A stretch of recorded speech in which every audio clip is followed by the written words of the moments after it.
જૂનાગઢ માંગરોળ નગરપાલિકા ચૂંટણીમાં નવો વળાંક આપના પિયુષ પરમાર દ્વારા જણાવાયું છે કે માંગરોળ ભાજપના ટોચના નેતાઓ મારી સાથે સંપર્કમાં છે અને ભાજપ 36 બેઠકોમાંથી માત્ર 24 બેઠકો ઉપર જ ચૂંટણી લડાવી રહ્યા છે।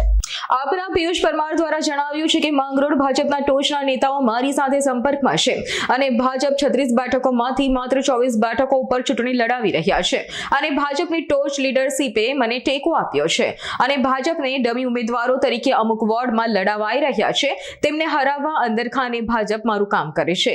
જ્યારે આ બાબતે ભાજપની પ્રતિક્રિયા આપતા શહેર ભાજપ પ્રમુખ નિલેશ સેમૈયાએ કહ્યું કે આ જનતાને ગેરમાર્ગે દોરી રહ્યા છે અને આપની એક પણ સીટ આવવાની નથી, જેથી લોકોને ગેરમાર્ગે દોરી પોતે મત મેળવવા ફાફા મારે છે।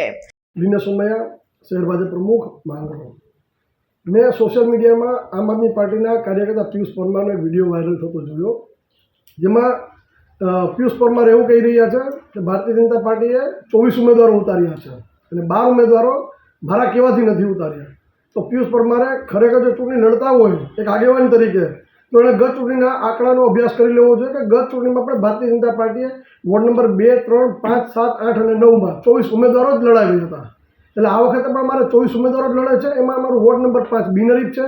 અત્યારે મેં વોર્ડ નંબર 2, 3, 7, 8, 9માં અમારી ચૂંટણી છે।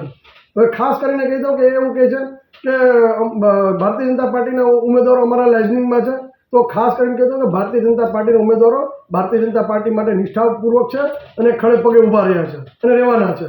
એટલે આવી રીતે ખોટી અફવાઓ ના ઉડાવે અને એને ખાસ કરીને ખબર છે કે ભારતીય જનતા પાર્ટી માંગરોળમાં આ વખતે પ્રમુખ બેસાડવાના છે નગરપાલિકામાં, ત્યારે એને આમ આદમી પાર્ટીનું વોર્ડ નંબર 2 અને 3માં ખાતું ખુલવાનું નથી। એટલે બોખલાટમાં હવે આવા નિવેદનો આપીને લોકોને ગુમરાહ કરવાની વાતો કરે છે।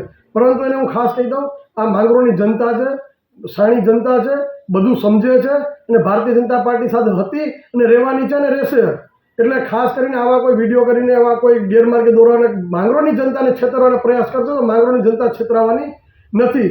અને દિલ્હીમાં તમારા આકાઓ હારી ચૂક્યા છે ભાઈ, તમે બોખલાટમાં છો અને હવે અહીંયા ગતરડાવા કરો છો।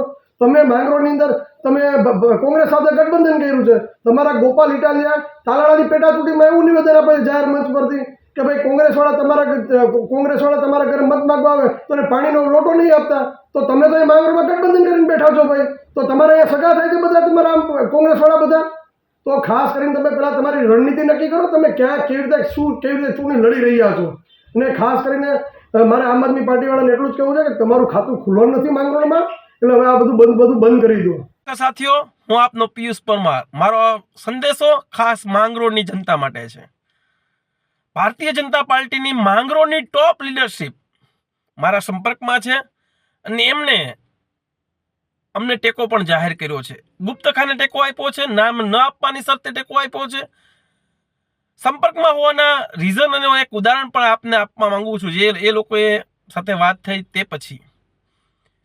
કુલ માંગરોળની 36 બેઠકો છે 9 વોર્ડની, તેમાં માત્ર 24 બેઠકો પર ભારતીય જનતા પાર્ટીના ઉમેદવારો ખડા રાખ્યા છે।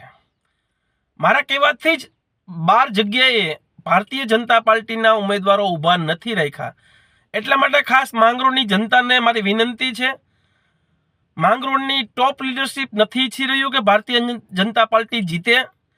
એટલે વોર્ડ નંબર 2 અને વોર્ડ નંબર 3માં તમામ ઉમેદવારોને જીતાવવા માટે ભારતીય જનતા પાર્ટીની ટોપ લીડરશીપ ગુપ્તખાને મદદ કરી રહી છે। તો માંગરોળની જનતાને વિનંતી છે કે હવે આ ભારતીય જનતા પાર્ટીના જે ઉમેદવારો છે એ માત્ર ડમી ઉમેદવારો છે। એટલે આમ આદમી પાર્ટીના વોર્ડ 2 અને 3માં જીતાવવા આપ સર્વને હું વિનંતી કરું છું। જય હિન્દ, જય ભારત। રાવલિયા મધુનો રિપોર્ટ, S9 ન્યૂઝ, કેશોદ। અમારી તમામ માહિતીથી અપડેટ રહેવા માટે જોડાયેલા રહો S9 ન્યૂઝ સાથે।